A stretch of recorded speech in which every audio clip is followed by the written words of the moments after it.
بابا فرید سرکار کے یہاں ایک بہت خوبصورت کنیز تھی، بہت خوبصورت، بلا کی خوبصورت۔ اگر میں اس کی خوبصورتی بیان کر دوں تو شاید آپ سوچے کہ یہ کیا بکتا ہے، لیکن میں صحیح کہہ رہا ہوں۔ وہ اتنی خوبصورت تھی کہ اس کے رخسار یعنی اس کے گال دیکھ کر ایسا لگتا تھا جیسے چاند زمین پہ اتر آیا ہو۔ اس کے بال ایسا لگتا تھا جیسے بال نہیں بلکہ ریشم ہو۔ اس کے ہونٹ ایسا لگتا تھا جیسے گلاب کی پنکھڑیاں ہو۔ اس کی آنکھیں ایسا لگتا تھا جیسے نرگس کے پھول ہو۔ اور جب وہ چلتی تھی تو یوں لگتا تھا جیسے کوئی مور ساون بھادوں میں دل ڈبانا انداز سے خرام ناز کر رہا ہو۔ اگر وہ تیز چلے تو یوں لگے جیسے کسی جنگل میں ہرن چوکڑی بھر رہا ہو، اور اگر وہ کبھی کھلکھلا کے ہنس دے تو ایسا لگتا تھا جیسے قریب سے آبشار گرنے کی آواز آ رہی ہو۔ اگر وہ اللہ اکبر اپنے بالوں پر بل دے کر گردن کو جھرجھری دے دیں تو یوں لگتا تھا کہ جیسے بارش کے موسم میں کوئی مور اپنے پنکھ کھول کر کے مستی میں ناچ رہا ہو۔ وہ رقص طاؤس کی یاد دلا دیتی تھی۔ اس کی گردن کی جھرجھری اتنی خوبصورت تھی، خیر سے وہ بابا فرید کی کنیز تھی، ایک بہت خوبصورت کنیز تھی، بہت خوبصورت، بلا کی خوبصورت۔ اگر میں اس کی خوبصورتی بیان کر دوں تو شاید آپ سوچے کہ یہ کیا بکتا ہے، لیکن میں صحیح کہہ رہا ہوں۔ وہ اتنی خوبصورت تھی کہ اس کے رخسار یعنی اس کے گال دیکھ کر ایسا لگتا تھا جیسے چاند زمین پہ اتر آیا ہو۔ اس کے بال ایسا لگتا تھا جیسے بال نہیں بلکہ ریشم ہو۔ اس کے ہونٹ ایسا لگتا تھا جیسے گلاب کی پنکھڑیاں ہو۔ اس کی آنکھیں ایسا لگتا تھا جیسے نرگس کے پھول ہو۔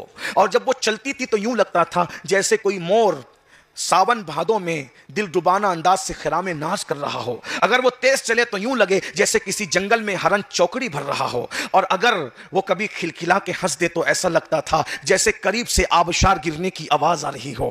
اگر وہ اللہ اکبر اپنے بالوں پر بل دے کر گردن کو جھرجھری دے دیں تو یوں لگتا تھا کہ جیسے بارش کے موسم میں کوئی مور اپنے پنکھ کھول کر کے مستی میں ناچ رہا ہو۔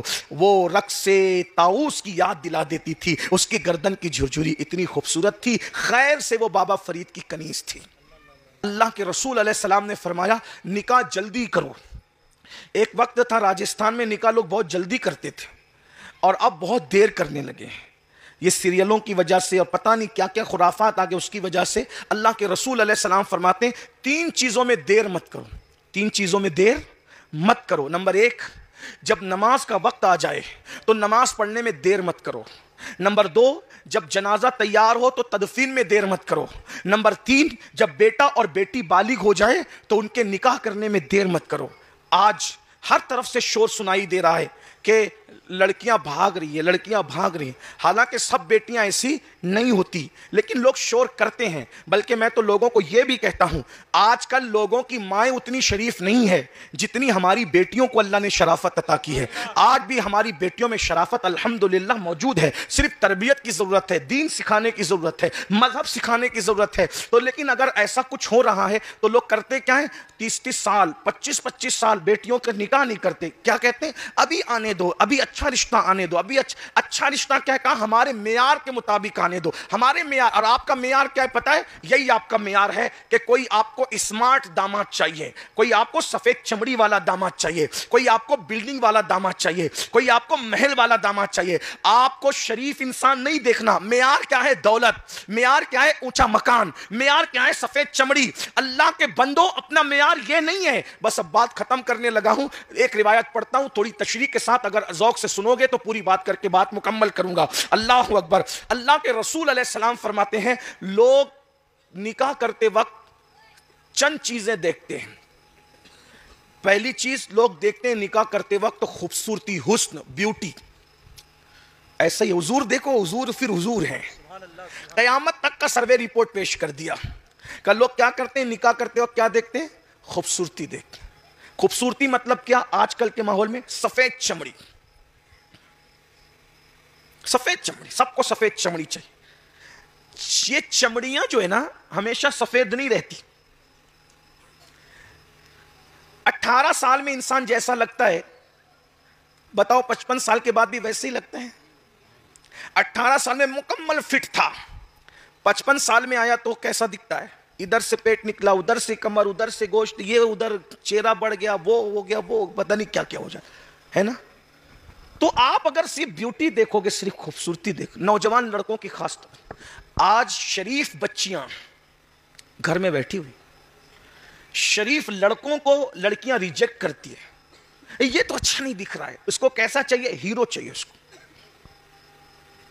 لڑکیوں کو ہیرو چاہیے اور لڑکوں کو ہیروئن چاہیے۔ ایک بات آپ کو کہوں، سچی بات، دیکھو میں گراؤنڈ لیول کا آدمی ہوں، آپ کا آدمی، اور آپ کی طرح بات کرنا چاہتا ہوں۔ میرے جانے کے بعد یہ حضرات پتہ نہیں کیا کہیں گے کہ کس کو بلایا تھا، لیکن مجھے اس کی پرواہ نہیں ہے، حالانکہ اللہ والے لوگ ایسا نہیں کہیں گے، لیکن دیکھیے اگر کھانسی آ رہی ہو نا تو پھر دوا کھانسی کی ہی دینی پڑے گی۔ اگر کوئی کہے کہ بھائی کھانسی کی دوا کیوں ہے، تو اگر کھانسی نہ ہوتی تو کھانسی کی دوا نہ دیتے، یہی ہے نا، دوا والے کھانسی والے کو کینسر کی دوا تو نہیں دے سکتے نا، تو جیسی بیماری ویسا علاج۔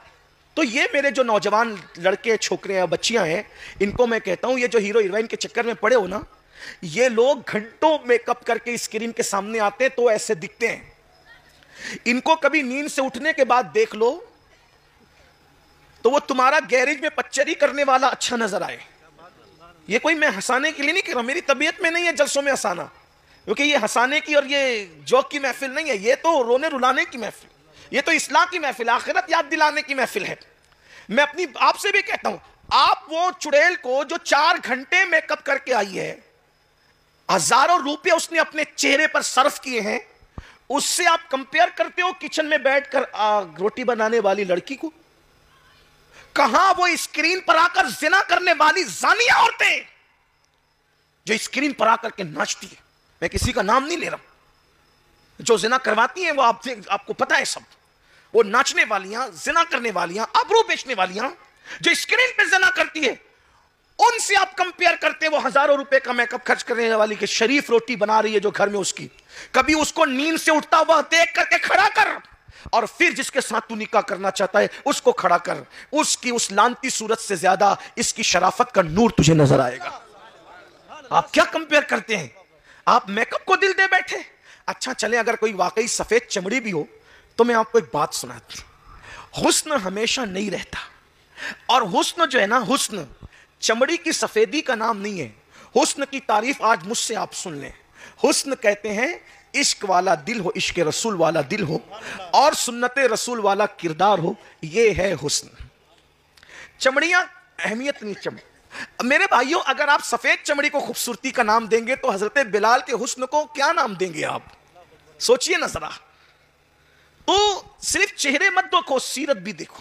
اور ایک بات یہ بھی کہتا ہوں، خوبصورت ماں خوبصورت بیٹا پیدا کرے یہ ضروری نہیں ہے، خوبصورت باپ خوبصورت بیٹا پیدا کرے یہ ضروری نہیں ہے، لیکن دیندار ماں باپ ہوں گے تو وہ دیندار اولاد کو جنم دیں گے۔ اسی لیے غوث پاک نے لنگڑی قبول کیا، لولی قبول کیا، اندھی قبول کیا، گونگی قبول کیا، لیکن صاحب کردار قبول کیا۔ اور پھر آپ جانتے تھے لنگڑی چل جائے گی، لولی چل جائے گی، اندھی چل جائے گی، گونگی چل جائے گی، کیونکہ لنگڑی ماں لنگڑا بیٹا پیدا کرے یہ ضروری نہیں ہے۔ کتنی بھی لنگڑی ہو، کیسی بھی لولی ہو، لیکن ہے تو نیک باپ کی بیٹی، چلو نکاح میں لے لو۔ حالانکہ وہ لنگڑی لولی نہ تھی، آپ بار بار کا قصہ سن چکے ہیں، لیکن تھی کتنی پاک دامن۔ کا لنگڑی اس لیے کہ گھر کے باہر کبھی قدم نہیں نکالا، لولی اس لیے کہ کبھی اس نے اپنے ہاتھ سے حرام کام نہیں کیا، گونگی اس لیے کہ کبھی نہ جھوٹ بولا نہ کبھی غیبت کی، اور بہری اس لیے کہ کبھی خدا کی نافرمانی کی بات اس کے کان میں نہیں پہنچی۔ تو پھر اس ماں سے پھر بیٹا جو پیدا ہوا وہ صرف ولی نہیں تھا بلکہ ولیوں کا سردار شیخ عبد القادر جیلانی تھا۔ تو یاد رکھیں جب مائیں نیک ہوتی ہے تو بچے بھی نیک ہوتے ہیں۔ ایک بات یہاں یاد آئی، نوجوان اپنی اصلاح کریں۔ سفید چمڑی، سفید چمڑی، پھر اس کے بعد جب وہ سفید چمڑی لاتے ہیں نا تو پھر وہ تماشا ہوتا ہے گھر میں، پھر آگے کہتے ہیں حضرت سنتی نہیں ہے تو تم نے کس کو اٹھا کے لایا؟ جب آپ ہنسنے کی بات نہیں ہے، لیکن اگر آپ ہنس لیں تو شادی کا موقع ہے، مجھے کوئی اعتراض بھی نہیں، لیکن یہ بات کنٹرول میں نہیں ہے، کیونکہ اس کو تو رات دن اپنے حسن پر نخرا ہے۔ خدا جب حسن دیتا ہے نزاکت آئی جاتی۔ سب خوبصورت لوگ ایسے نہیں ہوتے، ہمارے یہاں بھی کچھ خوبصورت لوگ ہیں، بڑے شریف ہیں، ہاں بس، لیکن شریف وہ ہیں خوبصورت لوگ جن کا رشتہ گنبد خضرا سے جڑا ہوا ہے۔ سن لیجئے بات عرض کروں نا، آپ تھک تو نہیں گئے نا؟ شادی کی محفل عرض کرتا ہوں۔ بابا فرید سرکار کے یہاں ایک بہت خوبصورت کنیز تھی، بہت خوبصورت، بلا کی خوبصورت۔ اگر میں اس کی خوبصورتی بیان کر دوں تو شاید آپ سوچے کہ یہ کیا بکتا ہے، لیکن میں صحیح کہہ رہا ہوں۔ وہ اتنی خوبصورت تھی کہ اس کے رخسار یعنی اس کے گال دیکھ کر ایسا لگتا تھا جیسے چاند زمین پہ اتر آیا ہو، اس کے بال ایسا لگتا تھا جیسے بال نہیں بلکہ ریشم ہو، اس کے ہونٹ ایسا لگتا تھا جیسے گلاب کی پنکھڑیاں ہو، اس کی آنکھیں ایسا لگتا تھا جیسے نرگس کے پھول ہو، اور جب وہ چلتی تھی تو یوں لگتا تھا جیسے کوئی مور ساون بھادوں میں دل ڈبانا انداز سے خرام ناز کر رہا ہو۔ اگر وہ تیز چلے تو یوں لگے جیسے کسی جنگل میں ہرن چوکڑی بھر رہا ہو، اور اگر وہ کبھی کھلکھلا کے ہنس دے تو ایسا لگتا تھا جیسے قریب سے آبشار گرنے کی آواز آ رہی ہو۔ اگر وہ اللہ اکبر اپنے بالوں پر بل دے کر گردن کو جھرجھری دے دیں تو یوں لگتا تھا کہ جیسے بارش کے موسم میں کوئی مور اپنے پنکھ کھول کر کے مستی میں ناچ رہا ہو۔ وہ رقص طاؤس کی یاد دلا دیتی تھی، اس کی گردن کی جھرجھری اتنی خوبصورت تھی، خیر سے وہ بابا فرید کی کنیز تھی۔ لیکن بابا فرید اتنے اللہ والے تھے کہ اس کو کبھی دیکھا بھی نہیں تھا۔ گھر میں کنیزیں کئی کئی سال رہتی تھی، وہ کبھی دیکھتے بھی نہیں تھے، ان کا یہ تقویٰ تھا، حالانکہ دیکھ سکتے تھے لیکن دیکھا نہیں تھا۔ ایک دن ایک نیا مرید ہونے کے نیا نویلا مرید آیا، اس مرید کو کچھ سامان دیا، کہا بیٹا یہ ہمارے گھر پہنچا دو۔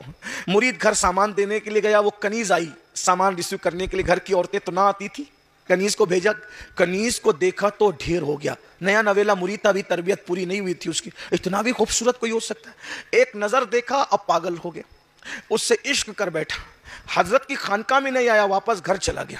اس وقت کے پیر صاحب لوگ مرید پر بڑی نظر رکھتے تھے، سب کے نام بھی ان کو پتا ہوتے تھے، سب کا حال بھی، سب کے بارے میں پوچھتے بھی تھے۔ کچھ دن گزرے تو بابا صاحب نے، ہم لوگ سرکار بابا فرید کو بابا صاحب کے، سلسلہ چشتیہ کا بڑا امام محسن ہے سلسلہ چشتیہ کا، جس نے چشتیت کو پوری دنیا میں پھیلا دیا۔ دو ایسے ہیرے تراشے کہ جس سے چشتیت کے ڈنکے بج گئے، ایک نظام الدین محبوب الہی، ایک مخدوم علی احمد صابری کلیری۔ جس کے مرید ایسے ہو وہ پیر بابا فرید کیسا ہوگا؟ اللہ اکبر۔ بہرحال یہ عنوان میرا سرکار بابا فرید کا نہیں، لیکن ذکر آ گیا تو بات کر رہا ہوں۔ تو آپ نے مرید کے بارے میں، ارے وہ میرا فلاں مرید نہیں دکھتا، تو دوسرے مریدوں نے کہا سرکار وہ تو آپ کی کنیز کا عاشق ہو گیا، دیوانہ ہو گیا، پاگل ہو گیا، وہ دل دے بیٹھا آپ کی کنیز کو، بھول جاؤ اس کو۔ سرکار بابا فرید نے کہا مرید بھولنے کے لیے نہیں ہوتے، بلاؤ اس کو۔ مرید آیا، شرمندہ تھا، نظریں نیچے۔ سرکار نے کہا کیا بات ہے بیٹا، کچھ سن رہا ہوں، صحیح سن رہا ہوں؟ حضور ہمت نہیں ہے لیکن آپ نے جو سنا ہے صحیح ہے کہ آپ کی کنیز پر دل آ گیا۔ کوئی بات نہیں بیٹا، دل کی بات ہے، آ گیا کوئی بات نہیں، لیکن اللہ والوں کا اصلاح کا انداز دیکھ۔ میں وہ کنیز کو بلاتا ہوں، دیکھ لے وہی ہے کہ دوسری ہے۔ اس کو بلایا، یہی ہے؟ جی سرکار یہی ہے۔ بیٹا ہمارا وعدہ، انشاءاللہ ٹھیک ایک ہفتے میں ہم اس کے ساتھ تیرا نکاح کر دیں گے، جا تیاری کر۔ اب کیا ہوا؟ وہ تو خوش ہو گیا بھائی، جب کسی بندے کو انہونی چیز مل جائے تو اس کی کیا حالت ہوگی، تو خوش ہو گیا، جا تیاری کر، یاد رکھنا یہی ہے نا؟ ہاں یہی ہے، بہت خوبصورت ہے، ٹھیک ہے جا۔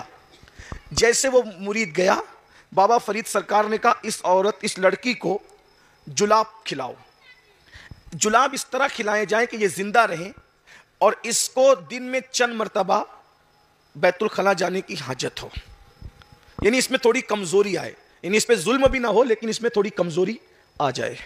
ایک ہفتہ اور اس کے لیے پابند کر دیا کہ یہ جہاں بیت الخلا کرے اس کے نیچے ایک ہانڈی رکھ دو، اس کی بیت الخلا کی گندگی جمع کرنا۔ یہ عجیب بات تھی، اور وہ جہاں بیت الخلا کرتی وہاں ہانڈی رکھی ہوئی تھی، وہیں پر وہ بیت الخلا کر رہی۔ ظاہر سی بات ہے کہ جب کوئی بندہ اس کو جلاب کھلائے جائیں گے تو لوز موشن ہی ہوں گے، اور وہ جمع ہوتا رہا۔ ایک ہفتے کے بعد اب وہ بالکل کمزور سی، مریل سی، اب جس کے چہرہ کا ابھار تھا، رخسار ابھرے ہوئے تھے، اندر کو چلے گئے، آنکھیں دھس گئی، آنکھیں بھری بھری تھی، سونی ہو گئی، بال ایسے لگنے لگے، جھڑنے لگے۔ ایک ہفتے کے اندر بال اللہ اکبر یوں لگتے تھے یہ کس کے بال ہے، کیسے؟ ہفتے بھر میں ایسی دبلی پتلی ہوئی کہ لگتی تھی کہ کوئی مریل سی ہے۔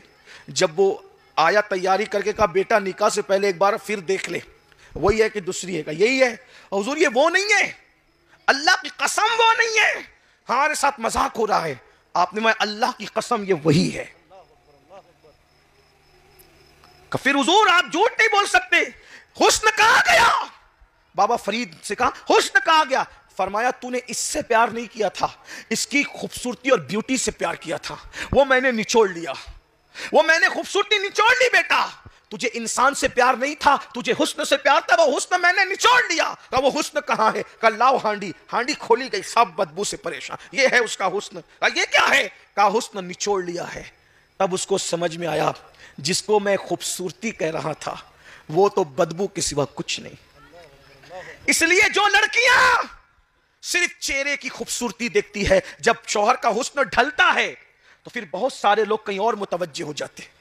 لڑکے جو صرف چہرے کی سفید چمڑی اور خوبصورتی دیکھتے ہیں، جب حسن ڈھلتا ہے تو کہیں اور متوجہ ہو جاتے ہیں. تو حضور علیہ السلام فرماتے ہیں لوگ صرف خوبصورتی دیکھتے ہیں. پھر دوسری بات فرمایا لوگ صرف نسب دیکھتے ہیں. پھر فرمایا لوگ صرف دولت دیکھتے ہیں. فرمایا خوبصورتی صرف دیکھ کر نکاح مت کرو، صرف نسب دیکھ کر نکاح مت کرو، صرف دولت دیکھ کر نکاح مت کرو. اگر نکاح کرنا ہے تو فرمایا دینداری دیکھ کر کے نکاح کیا کرو، اس لیے کہ عمر بڑھتی جاتی ہے، دینداری بڑھتی جاتی ہے. میرے بھائیوں، میری بہنوں، آج ہمارے گھر میں بچیاں بیٹھی،